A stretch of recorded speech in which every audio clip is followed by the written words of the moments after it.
안녕하십니까. 2022학년도 졸업설계 작품 소개 청년 대상의 사회주택 계획안을 작업한 조선대학교 건축학과 5학년 백지상입니다. 우선 제가 이번 졸업설계 주제로 잡은 사회주택은 저희 경험담이 시초가 되었습니다. 4학년 2학기 겨울방학 때 저는 이제 5학년도 되고 졸업반이 되면서 아무래도 작업할 시간도 마련하고 또 슬슬 취업을 하게 된다거나 하는 등 여러 가지를 대응해 봤을 때 자립을 해야겠다고 생각을 해요. 조사를 하던 중 막상 집을 구하려고 알아보니 집값도 기대 이상으로 비싸고 경제적 여건에 비해 매물들이 상당히 제한적이었습니다.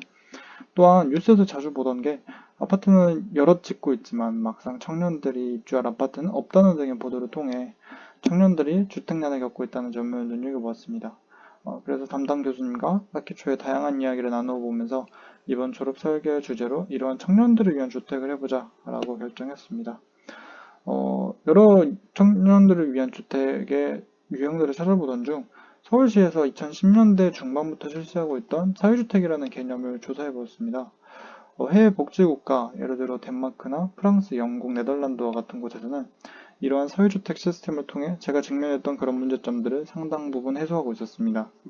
따라서 이러한 사회주택 개념을 통해 저렴한 월세, 안정적인 거주기간 보장, 다양한 커뮤니티 프로그램 운영이 가능하다는 점, 그래서 이러한 사회주택 개발을 위한 대지 선정으로 기존의 공공시설 부지, 예를 들어 파출소나 소방서, 우체국과 같은 부지를 이용하여 공공개발 계획의 형태로 착안하였습니다.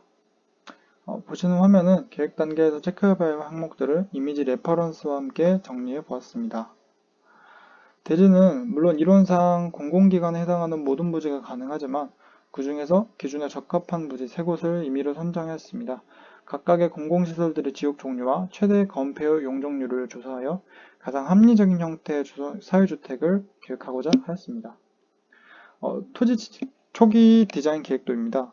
그러나 아무래도 기존의 공공기관의 기능을 수행하면서 상층부에 주거 공간을 배치하는데 문제가 발생하였고 이러한 부분은 크리틱을 통해 확인하면서 설계 방향을 수정해 나갔습니다.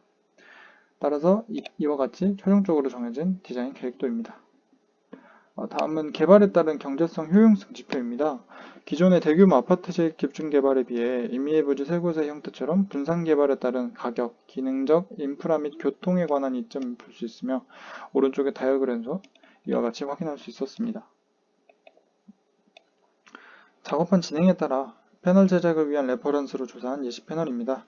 두 개의 패널에서 볼 수 있듯이 제가 계획한 부지가 이번 프로젝트가 3곳이나 되기 때문에 아이소메트릭을 3가지로 보여주기 위한 방향성이 부합하다고 생각하여 참고하여 보았습니다. 다이어그램과 건축적 표현에 따른 이미지 레퍼런스입니다. 네. 따라서 최종적으로 패널에 들어갈 요소를 파트별로 정리해 보았습니다. 기본적으로 사회주택의 개념과 유형을 간단히 소개하고 이슈에 대한 이미지화, 그리고 경제성과 효용성에 대한 부분을 표현했습니다. 사이트는 각각의 부지 선정에 대한 기준을 설명하였고 대규모 주거단지 분포, 주변 녹지 공간, 교통망의 3가지 기준으로 분석을 해보았습니다. 각각의 스페이스 프로그램이 배치되는 점을 표현해 보았습니다.